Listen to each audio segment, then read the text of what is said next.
प्राप्त करून द्यायचं होतं आणि म्हणून एक शास्त्रीय ग्रंथ लिहून सर्व संत साहित्याला योग्य न्याय मिळेल असं त्याचा एक राज्याभिषेक, संत साहित्याचा राज्याभिषेक काव्यसूत्रामधून त्यांनी केलेला दिसतो. असं आपल्याला वाटतं की संत साहित्याच्या श्रेष्ठतेचं नेमकं गमक काय. साहित्यामध्ये वारंवार मूल्यमापन करताना विचारात घेतल्या जातं श्रेष्ठ साहित्याचं गमक काय. व्यावहारिक विचार मांडणारा कवी आणि व्यवहाराच्या पलीकडचं परतत्व शोधणारा संत कवी यांच्यातलं अंतर सांगण्याची समन्वयात्मक भूमिका काव्यशास्त्रामध्ये व्यक्त झालेली आहे. जरी काही लोक संत साहित्याला अमान्य करत असतील तरी गुलाबराव महाराजांनी व्यावहारिक विषय मानणाऱ्या कवींना सुद्धा कवी म्हणून मान दिलेला आहे. कवींचे प्रकार पाडलेले आहेत. त्यामध्ये त्यांनी 4 प्रकार प्रामुख्याने पाडलेले आहेत. उच्चिष्ट कवी की जो दुसऱ्याचं चोरून स्वतःच्या नावावर लिहित असतो आणि समाजामध्ये मान मिळवतो, असा उच्चिष्ट कवी हा निकृष्ट असतो. दुसरा कवी भोगता कवी, ज्याला विविध वैश्विक भोग भोगायचे असतात पण कधी कधी शारीरिक मर्यादांमुळे भोगता येत नाहीत, असे विषय काव्यामध्ये रंगवून काव्याद्वारा तो त्या विषयांचा भोग घेत असतो, असा कवी म्हणजे भोगता कवी. तिसरा प्रकार त्याच्यावरचा तो म्हणजे साक्षी कवी. साक्षी कवी व्यवहाराविषयी वर्णन करतो, परंतु व्यवहाराविषयी पाहत असताना सुद्धा त्याच्या पलीकडचं जे काही त्रिकालाबाधित तत्व आहे ते सांगण्याची भूमिका ज्याच्या जवळ असते तो कवी म्हणजे साक्षी कवी. आणि चौथा प्रकार आहे महात्मा कवी. आत्मतत्वाचा अनुभव घेऊन व्यावहारिक अलंकारांच्या द्वारे व्यक्त करण्याचं सामर्थ्य ज्याच्यामध्ये असतं त्याला महात्मा कवी असं म्हटलेलं आहे. त्याच्या पुढची पायरी ईश्वर कवी सुद्धा त्यांनी दिलेली आहे.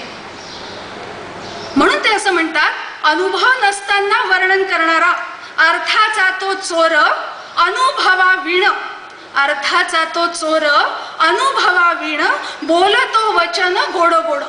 अनुभव काहीच नसतो आणि मांडायला निघतो असा कवी किती निकृष्ट प्रकारचा आहे. आपण हे व्यवहारामध्ये पाहतो, ज्याच्या त्याच्या गुणवत्तेप्रमाणे त्याला आसनं दिली जातात.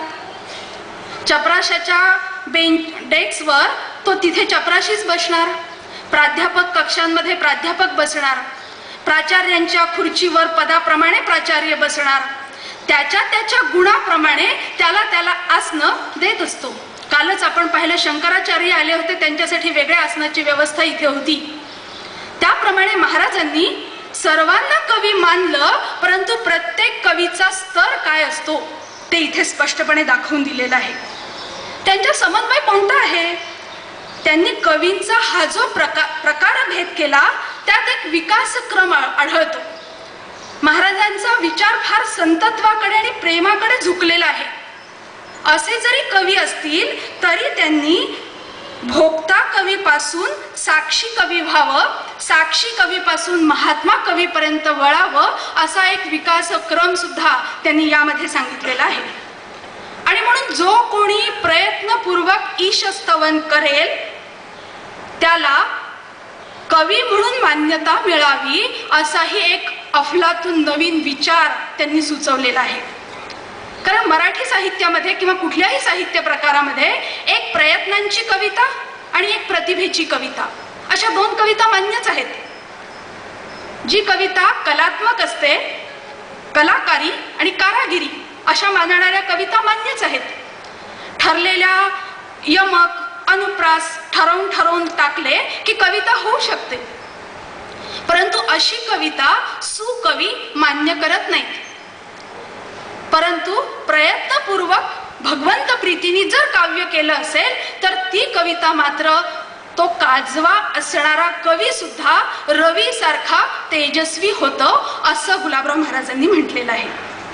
ध्वनी वाचुनी चट कविता तरी त्यालाही उपेक्षिती सुकवी.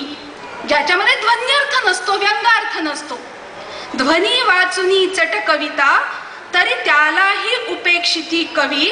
यास्तव कृष्ण गुणाते गाता होतोच काजवाही रवी. काजवा सुद्धा रवी होतो, पण त्यामध्ये त्यांनी फरक केलाय. जर अहंकार, पांडित्य प्रदर्शन या उद्देशाने जर ईश स्तवन करणारी कविता आली असेल तर त्या कवितेला मात्र त्यांनी विरोध केलेला आहे. त्या प्रयत्न करणाऱ्या कवीनी जर अशी भूमिका ठेवली, कशी? जो व्यापक सकळाभूती अंतर्यामी जयाते म्हणती. जो व्यापक सर्वाभूती अंतर्यामी तयाते म्हणती. तियाचीच अवघी स्फूर्ती या लागी अभिमती अवघी मिथ्या.